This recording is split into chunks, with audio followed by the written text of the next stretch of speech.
పైకి లీటర్లా కనిపించే ప్రతి ఆయిల్ ప్యాకెట్ లీటర్ కాకపోవచ్చు, కానీ ఫ్రీడమ్ ఆయిల్ ప్యాకెట్లో మాత్రం ఖచ్చితంగా లీటర్ నూనె ఉంటుంది. చంద్రబాబు నాయుడు గారి పరిపాలనలో ఈ రోజు ఏం చేస్తా ఉన్నారు అనంటే దొంగ సాక్ష్యాలను వీళ్ళే క్రియేట్ చేస్తా ఉన్నారు.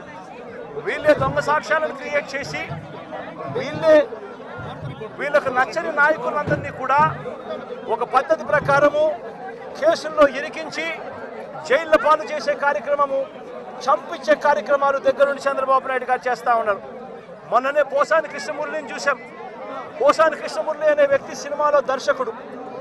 ఆ మనిషి చేసిన తప్పల్లా ఏమిటంటే నంది అవార్డు తనకు ఇస్తే నంది అవార్డును తాను తీసుకోలేదు. తీసుకోకుండా కుల వివక్ష పాటిస్తున్నారు అని చెప్పి ఒక స్టేట్మెంట్ ఇవ్వడం ఆయన చేసిన తప్పు. 2017లో ఆయన చేసిన ఈ తప్పుకు ఈరోజు ఇన్ని సంవత్సరాల తర్వాత ఆయన మీద 18 కేసులు పెట్టి ఆయన జైళ్ళ చుట్టూ తిప్పి ఏకంగా నెల రోజుల పైన ఆయన జైల్లో పెట్టించే కార్యక్రమాలు చేశారు. దళిత మాదిగ సామాజిక వర్గానికి సంబంధించిన మా మాజీ లోక్సభ సభ్యుడు నందిగాం సురేష్ పై తప్పుడు కేసులు పెట్టి ఏకంగా 145 రోజులు అతన్ని జైల్లో పెట్టడం కూడా చేశారు. మాజీ ఎమ్మెల్యే పిల్లని రామకృష్ణారెడ్డి ఇతని మీద కూడా కుట్రపూరితంగా తప్పుడు కేసులు పెట్టి 55 రోజుల పాటు ఇతన్ని కూడా జైల్లో పెట్టించే కార్యక్రమాలు చేశారు. దాడులు చేసేది టీడీపీ వాళ్ళైతే జైల్లో పెట్టింది మా వాళ్ళను, వైఎస్ఆర్సీపీకి సంబంధించిన వాళ్ళను జైల్లో పెడతా ఉన్నారు. పోలీసులు క్రియాశీలక పాత్ర పోషిస్తూ ఉన్నారు. వల్లభనేని వంశీ తాను ఘటనా స్థలంలో లేడు అని చెప్పి ఏకంగా తెలుగుదేశం పార్టీ ఆఫీసు దాడి జరిగిన ఘటనలో తాను లేడు అని చెప్పి ఏకంగా కోర్టులోకి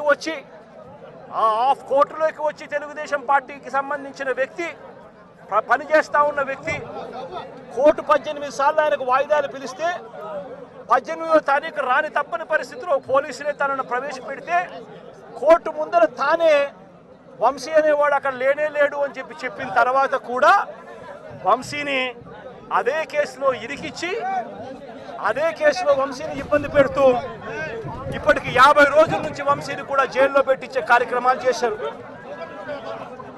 ఇలా రాష్ట్రం మొత్తం మీద రెడ్ బుక్ పరిపాలన సాగిస్తూ ఉన్నారు. ఇదే చంద్రబాబు నాయుడు గారిని అడుగుతాను, అయ్యా చంద్రబాబు, ప్రజల్లో ఏదైనా కూడా మంచి పేరు తెచ్చుకొని రాజకీయాలు చేయడం నేర్చుకోండి. మీరు సూపర్ 6 ఎందుకు అమలు చేయడం లేదు అని చెప్పి ఈరోజు ప్రజలు గట్టిగా నిలదీస్తూ ఉన్నారు. సూపర్ 7 హామీలను ఎందుకు అమలు చేయడం లేదు అని ప్రజలు మిమ్మల్ని గట్టిగా ప్రశ్నిస్తూ ఉన్నారు.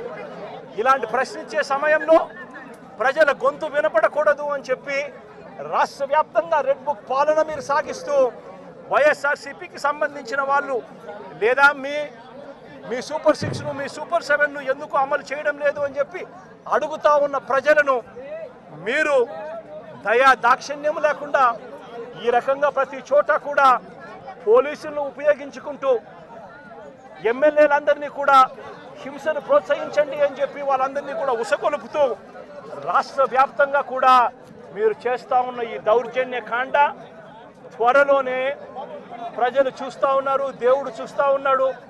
ఖచ్చితంగా మీకు బుద్ధి చెప్పే పరిస్థితి త్వరలోనే వస్తుందని చెప్పి ఈ సందర్భంగా చంద్రబాబు నాయుడు గారికి గట్టిగా మందలిస్తూ చెప్తా ఉన్నా.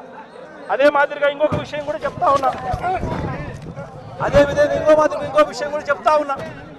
ఇదే చంద్రబాబు నాయుడు గారికి చెప్తా ఉన్నా, ఇదే పోలీసులకు చెప్తా ఉన్నా.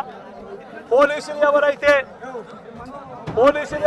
చంద్రబాబు నాయుడు గారిని మెప్పు కోసం